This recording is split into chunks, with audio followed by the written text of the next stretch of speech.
Coucou tout le monde! Alors là, aujourd'hui, une superbe recette de pizza! C'est ma petite recette que j'ai créée tout simplement en la cuisinant.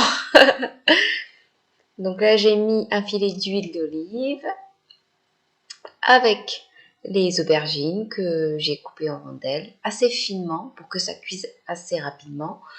Un peu de fleur de sel pour les faire cuire aussi beaucoup plus rapidement.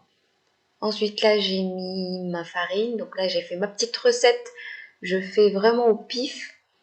Là, j'ai mis à peu près une dizaine de cuillères à soupe de farine, un filet d'huile d'olive et de l'eau. Là, je vous montre à peu près comment étaient mes aubergines. Voilà, légèrement dorées, même un peu plus que légèrement, je dirais. Ensuite, je viens étaler ma pâte sur mon plan de travail. Là, je vais essayer de l'étaler le plus finement possible pour qu'elle rentre dans le plat qui passera au four. Mais là, pour le coup, c'est plutôt une plaque de four. Ouais. J'aime beaucoup faire sur une plaque de four, c'est beaucoup plus simple. Je mets le petit peu de concentré de tomate. Le secret, c'est de pas en mettre trop, justement.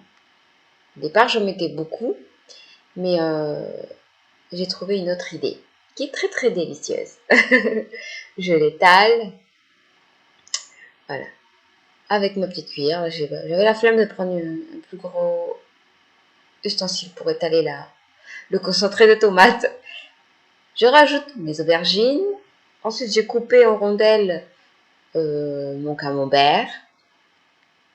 Et je le mets sur la pizza. Là, on est généreux, hein. On se fait plaisir.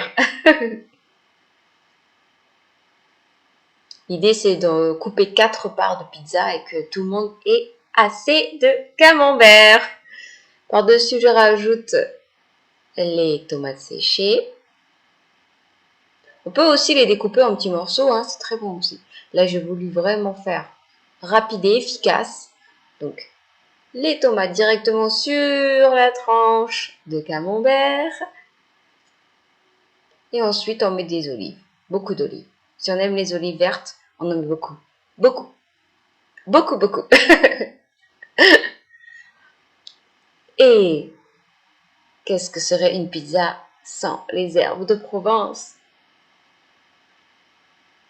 J'en mets un peu partout parce que j'aime beaucoup ça. Ça, après, c'est mes goûts, hein, on fait comme on veut. Mais voilà. Et ensuite, encore une fois ensuite, je dis beaucoup ensuite. Là, je n'avais pas de crème. Donc, je me suis dit, bon, allez, je vais tester. Tant pis, je vais mettre du lait d'amande. Et franchement, ça, c'est le secret pour avoir une excellente pizza moelleuse et un tout petit peu croustillante.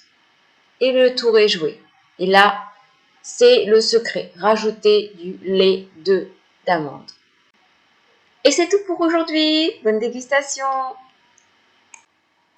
Et quand même, je l'ai retesté 3 fois en tout. Et pour tout, je l'ai fait 3 fois, dont une avec un super fromage de chèvre. Il était délicieux sur la pizza. C'était le petit plus de la recette.